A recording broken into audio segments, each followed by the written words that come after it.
After all that prep work, it is finally time to get down to mother sauces. So mother sauces are, quite honestly, the most important thing in Western culture. From just 5 different sauces, you can make an infinite amount of subsidiary sauces based off of these 5. So again, that's hollandaise, that's velouté. Today we're making bechamel, tomato, and espagnole, our 5 mother sauces. Today we're going to be focusing in on bechamel because I feel like it's the easiest one to get into. And honestly, it's the base of so many delicious things. I mean, we're talking about Mornay or cheese sauce, which goes to make mac and cheese. Soubise, which is really good. One of my favorite sauces to have on swordfish. It's just a great sauce to have. I do have an overhead cam, so we kind of be going back and forth. So I know this is kind of probably in view, but I think it's going to help us get the best view down. So to tell you about everything I have here so you are in the loop, I do have all of the equipment that I have here on the links down below. So again, this is a 100% free course. My hope and prayer that is if you find this useful or you're needing some kitchen items, if you'd go through those links, purchase items through there that help support the channel, literally 100% free to you. Absolutely appreciate it. First things first is a very thick pot. So this is like one of the Le Creuset. I'm probably, I know my French wife is going to come in here and absolutely blast me on how I say that, but it's a very thick cast iron pan. It does have a lid on it, which I really, really like. Fine mesh strainer. That's going to help us in the very end strain it out and get all the little fine things that we don't want into the sauce. I do use a Coleman butane burner. I like using this on the tabletop in general when I'm just quick cooking something. It's kind of fun to use, especially obviously when we're here on camera. We got this big boy behind us that most people don't have, but it's kind of an odd angle to see. For our ingredients, we have milk, flour, butter. I only had like crushed bay leaf where I live in Mississippi, clove and salt and white pepper. No worries if you don't have whole bay leaf. We're going to strain it at the end anyways, so it's not really even going to matter. So first things first, let's start working on our roux. So that is going to be equal parts butter and flour.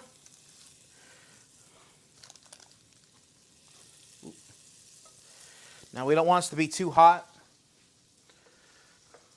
So I actually don't want to have any. Get this moving. I don't really want any color happening here. Whole point of bechamel is that it's white. So probably could have had that heat down just a little bit. That's all good. Now, roux itself could be an entire course.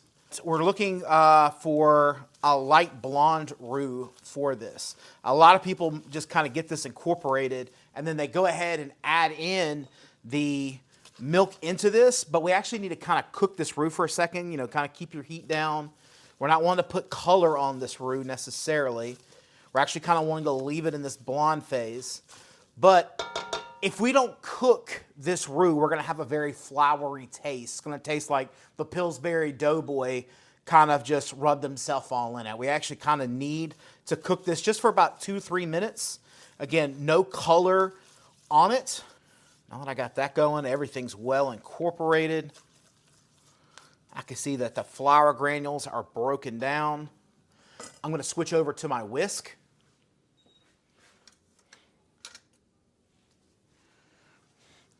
I have my cream.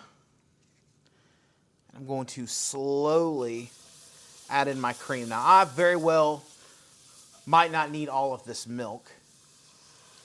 I like to add it in waves, but that's also going to help me get it to where I break down this roux better.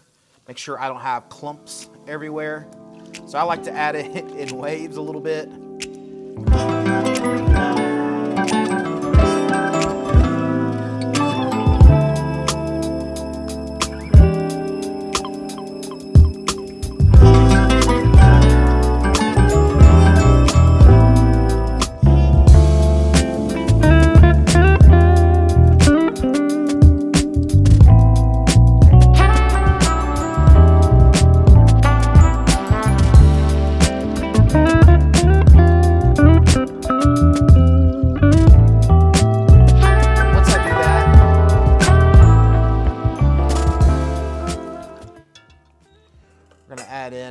our crushed bay leaf, nutmeg, and just a little bit of onion.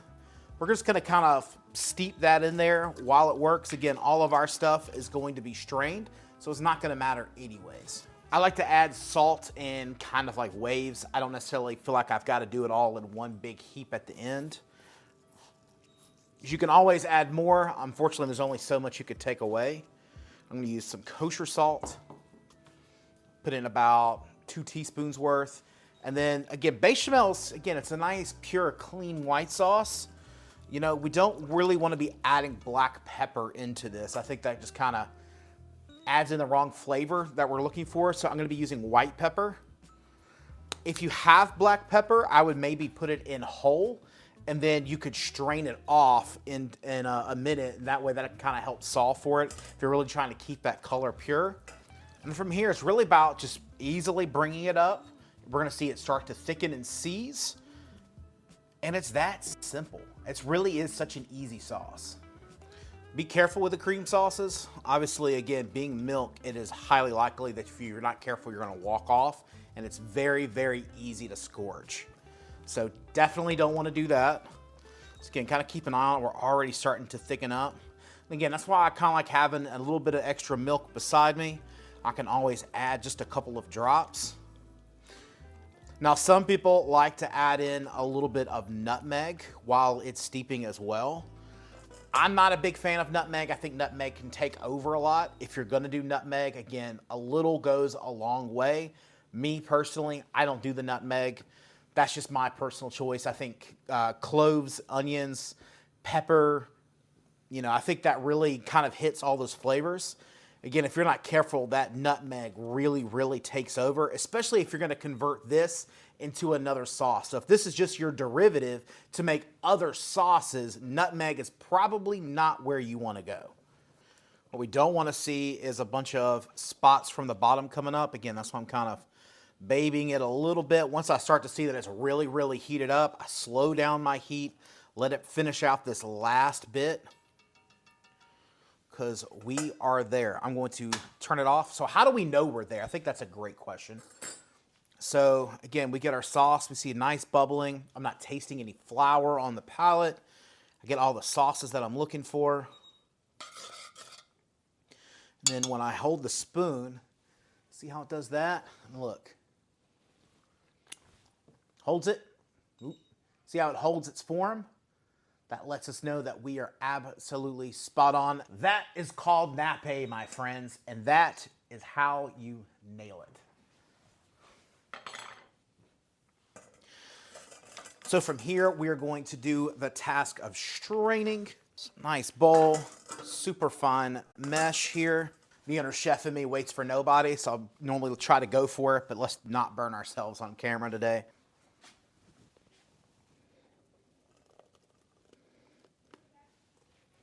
Again, you might see that there's, like on this one, you got the last little bit, you do see a couple little spots of roux that still kind of clumped up. By straining it, we're going to catch all of that. Give it a continuous stir.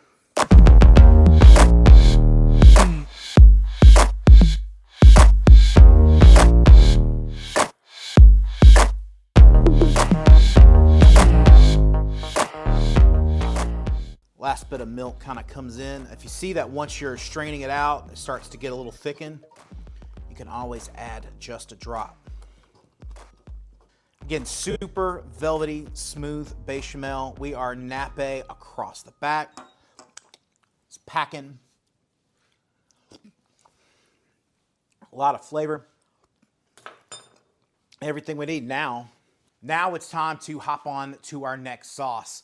So we hit everything perfect on this. Now it's time to hit up on our next mother sauce, but make sure you hit a like and subscribe on this one before you go over to the next one. I'm gonna have it right over here, so you don't even waste time. You can hop over into it. Again, my name is Jonathan. This is Deep South Foodies, and I thank you for hanging out with us as we do this free cooking class. If you enjoyed this video, please leave a comment down below where you're watching from. I think it's just a kind of a great opportunity to connect. If you have any questions, leave them down below. And it's great to see you here. Thank you so much. We'll see you right over here in this next video. Don't miss out.